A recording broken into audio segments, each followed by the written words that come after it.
పదములు పడదామనుకుంటే మారుతి చరణాలొదలడు, పదములు పడదామనుకుంటే మారుతి చరణాలొదలడు.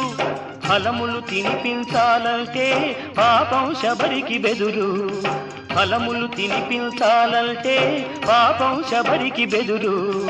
పాదం కడగాలనుకుంటే పదపడి గుహుడే తయ్యారు, పాదం కడగాలనుకుంటే పదపడి గుహుడే తయ్యారు. ప్రాణాలిద్దామనుకుంటే పక్షి జటాయువులుంటారు. ఏమయ్యా ఏమయ్యా ఓ రామయ్యా, ఎలా సేవించాలయ్యా,